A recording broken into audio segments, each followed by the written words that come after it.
You ever wonder how your favorite apps can just do everything at once? Like they're downloading new messages, updating your feed, and playing a video, all without totally freezing up? Well, it's all about handling multiple tasks at the same time. And today, we're going to pull back the curtain and demystify the core tools that make all that magic happen. And we're not going to do it with a bunch of boring, abstract code. Nope. We're going on a little journey. We're going to build a brand new application for a school, right from scratch. And for every single feature we add, we're going to unlock a powerful new tool for our coding toolkit. Ready? Let's do it. All right, first up, every school app has got to have a way for students to order lunch, right? So that's our first feature. Now think about it for a sec. You order your lunch, and then at some point in the future, it arrives. It's a one-time thing. And this idea leads us straight to our very first concept. So here's the problem we've got to solve. A student taps the Order Lunch button. The app needs to fire that order off to the cafeteria, and then, and this is the crucial part, it needs to get notified when the food is actually ready for pickup.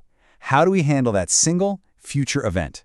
We use a promise. And honestly, the analogy is perfect. You order a pizza, you get a receipt. That little piece of paper is the promise. You're not going to get a continuous stream of pizzas all day, right? You just get the one you ordered. A promise in your code works the exact same way. You make one request and you get one response back. It either succeeds and gives you your data, or it fails. That's it. One and done. And this right here really spells it out. A promise is perfect for stuff like fetching a user's profile or handling a single click of a refresh button. You know, those one-and-done operations. But you would never use it for something like live score updates or a stream of chat messages, because those things are happening over and over again. Okay, so our app can handle lunch orders. Awesome. But what about school-wide announcements? The principal needs a way to send out messages all through the day, and students need to see them live as they happen. This is definitely not a one-time thing. This is a continuous stream. And that leads us to our next big challenge. A promise just won't cut it here, because we're not waiting for a single event to finish. We need to listen for a whole series of events, over time. We need a totally different tool, one that can handle a stream of values. And that tool, my friends, is an observable. Think of it just like a live TV channel. The announcements from the principal's office, those are the shows. And for a student to see them, they have to subscribe. Basically, they have to turn on the TV by opening that part of the app. They'll then get a stream of every new announcement. And when they close that screen, they unsubscribe. They've turned the TV off. Simple as that. Now, here's a super important point about observables. They are lazy. You gotta remember this.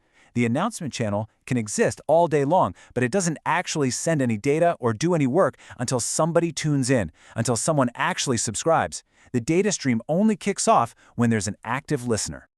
So you can see why an observable is fantastic for things that happen over time, like tracking every single letter a user types into a search bar, or listening for a stream of mouse clicks. But it would be total overkill for just loading a single photo or fetching one file. That's a job for our old friend, the promise. So far, our app has been pretty passive, right? It's been listening for things, waiting for lunch, listening for announcements. But what if our app needs to be the one creating the news? What if we need to send out our own notifications to lots of listeners at once? This is where our little school app really starts to level up. We're not just a TV viewer anymore. We want to be the TV station itself. So how do we do that? How can we create our own channel and broadcast our own messages to anyone out there who has subscribed? For this, we use something called a subject. A subject is basically a special kind of observable that we control. Think of it like a doorbell. Nothing happens until we decide to press the button. And when we do, ding dong, a notification goes out to everyone who is listening. We are the trigger. Now this next part reveals a really vital difference. Think about it. A regular subject is that doorbell. It rings once, and that's it. If you weren't there to hear it, tough luck, you missed out completely. But then there's a behavior subject. This is more like a whiteboard next to the door. It doesn't just send out the new message, it also remembers the last thing that was written on it. This is huge because it means anyone who shows up late can immediately see the most recent update. So it really all comes down to memory, doesn't it? You'd use a behavior subject to share the current state of something, like who's logged in or the total of a shopping cart, because new parts of your app need that information right away.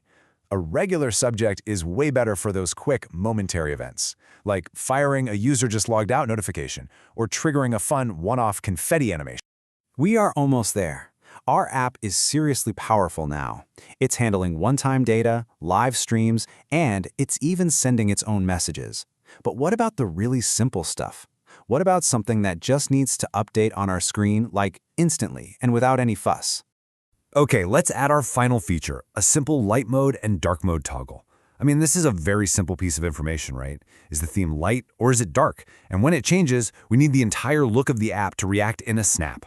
And for this, we have signals. A signal is the simplest tool in our whole box. It's really just a value, but it's a special kind of value that our user interface knows how to watch. The moment the signal's value changes, any part of the screen that's using it automatically and super efficiently updates itself. It's just like a light switch. You flip it and the whole room changes instantly. No complexity, just a direct, simple link between a value and what the user sees. All right, we've made it. Time for the final cheat sheet. We've built our school app feature by feature, and along the way, we've put together a complete toolkit for handling pretty much any asynchronous task you can throw at it. And here it is. This is really the core takeaway from all this. Need just one piece of data from the future? Use a promise. Need many pieces of data over a period of time? That's an observable. If you need to be the source of those events yourself, use a subject. And if new listeners need to know the very last value, you're going to want a BehaviorSubject. And for that simple, instant reactive UI, a signal is your absolute best friend. So, from ordering lunch to live announcements and theme toggles, we've seen how each of these tools solves a very specific problem. It's not about which one is best, they're just different tools for different jobs. The real question is, now that you know the difference, which one are you going to reach for first?